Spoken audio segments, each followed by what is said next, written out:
그것을 해결하는 데 있어서 조금은 더 쉽고 조금은 더 우리에게 도움이 되지 않을까요? 여기서 우리 삶에 있어서 가장 중요한 것은 어떠한 속도로, 얼마나 빠른 속도로 그 문제들을, 우리의 인생을 나아가는가, 이것이 아니라 얼마나 올바른 방향으로, 어떠한 곳으로 나아가고 있는가가 더욱 중요할 것입니다. 여기에 있어서 우리 인생에 나침반이 있다는 것을 깨달은다면 얼마나 좋을까요? 그런 면에서 오늘 본문은 한 나침반을 우리에게 소개하고 있습니다.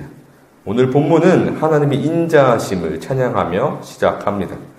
그 이유는 그들의 방황과 고난으로 인해서 그들의 어려움을 겪고 있었고 그때에 인도하신 하나님으로 말미암아 찬양하고 있었죠. 그들이 광야 사막길에서 방황하며 거주할 성읍을 찾지 못하고 사막에서 길을 잃고 헤맬 때 이것이 매우 심각한 상황이 된다면 하루만 해도 죽을 수 있는 것이 사람의 연약함입니다. 그 정도로 극한의 상황을 가지고 있는데 그들은 그 광야 사망에서 엄청난 고난을 경험하고 있음이 여기에서 드러나고 있었죠. 물론 출애굽기에서 잘 드러나듯 그들의 방황은 그들의 완악함으로 인해서 생긴 문제였습니다. 너무나도 악하고 무지한 그들에게서 나타난 고난은 그들의 영혼마저도 고통스럽게 하였고 그것으로 말미암아 많은 고난을 겪고 있음이 지금 광야의 사막에서 헤매이고 있는 그들을 표현하고 있던 것이죠. 그러나 이들은 하나님의 백성이었습니다. 그렇기에 그 고통 속에서, 그나마 고통 속에서라도 하나님을 기억할 수 있었죠. 그래서 그들은 이렇게 기도했습니다. 본문 6절입니다. 함께 읽겠습니다. 이에 그들이 근심 중에 여호와께 부르짖음에 그들의 고통에서 건지시고 그나마 그럼에도 불구하고 여호와를 부르짖을 수 있었습니다. 그렇게 그들의 부르짖음에 하나님은 응답하셨고 그들을 인도하셨습니다. 그런데 이것이 저는 인생이라고 생각했습니다. 고통 중에도 그럼에도 불구하고 하나님을 부르짖고 주님께서 우리를 인도하시는 것, 그렇게 다시 하나님을 찬양하는 것, 이것이 우리의 삶일 것이죠. 이것의 반복이 계속해서 나타납니다. 오늘 본문 속에서도 계속해서 나타나고 있죠. 그러나 이것은 그들의 문제, 우리의 문제, 하나님을 잊는 것, 이것과 동시에 우리에게 한 문제가 있었음도 여기서 드러납니다. 11절입니다. 함께 읽겠습니다. 하나님의 말씀을 거역하며 지존자의 뜻을 멸시함이라. 바로 우리의 인생에 있어서 가장 큰 문제는 하나님의 말씀을 거역하는 것입니다. 그들의 완악함으로 말씀에 순종하지 못한 것이기에 너무나 큰 문제였던 것이죠. 왜냐하면 우리에게 환난이 나타나는 것도 분명히 문제이긴 문제일 것입니다. 그 말씀을 듣지 못하거나 순종하지 못하는 것 자체로도 그것을 갈 바도 모르고 그 고난 앞에서 무너지기 때문에 이 고난이 우리에게 문제가 될 것이죠.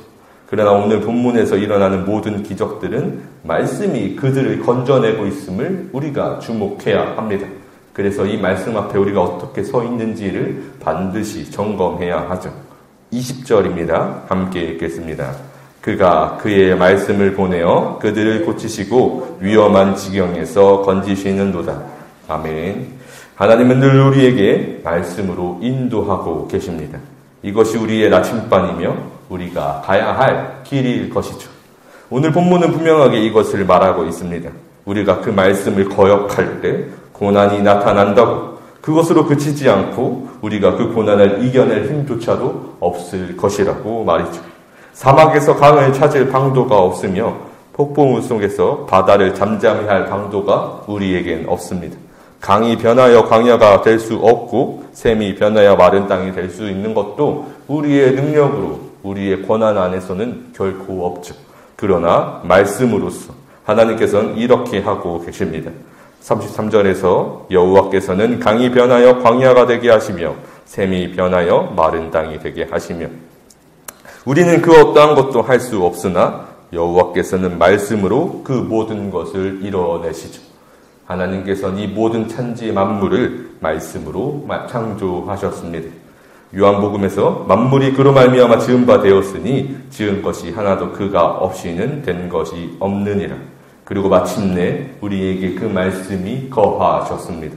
그것으로 우리의 등불이 되셨고 우리가 가야 할 바가 되셨죠. 요한복음에서도 이렇게 말씀하십니다. 말씀이 육신이 되어 우리 가운데 거하심에 우리가 그의 영광을 보니 아버지의 독생자의 영광이요 은혜와 진리가 충만하더라. 이제 우리에게 오신 그 말씀은 예수님이었습니다. 그러니 우리는 오직 예수뿐이죠. 그 어떠한 곳에서도 우리의 길을 찾을 수 없고 고난을 이겨낼 방도가 없었습니다. 이 길이 아니고선 우리는 결코 생명을 구할 수 없었을 것입니다. 그리고 그 길은 오직 믿음으로 말미암아 보입니다. 오늘 시편에서 하나님은 말씀으로 주의 백성을 지키셨습니다. 그러나 그들은 그 믿음이 연약하여서 그것을 알지 못하여서 볼 수 없어서 말씀을 순종하지 못하였고 그 결과 고난과 환난을 늘 겪었죠. 우리에게 나타난 고난 속에서 하나님을 믿는 믿음이 있다면 예수 그리스도께서 말씀으로 우리에게 말씀하십니다. 그 길을 하나님을 더욱 의지하고 나아가라 말이죠. 그러므로 우리에게 주의 인자하심을 베푸실 것이라고 지금 이 시간 우리에게 말씀으로 말씀하고 계시죠. 그리고 그 말씀을 들을 그때에 그들에게 인자하심을 베푸셨고 기적도 보이셨음을 21절에서도 볼 수 있습니다. 21절 함께 읽겠습니다. 여호와의 인자하심과 인생에게 행하신 기적으로 말미암아 그를 찬송할지로다. 아멘. 그렇게 해서 우리 모두가 그와 같이 이들과 같이 하나님을 찬양하고 있습니다. 그리고 이제 우리는 고백합니다. 그리스도 예수가 우리가 따라가야 할 온전한 진리임을 우리가 나아가야 할 길임을 고백한다고 믿죠.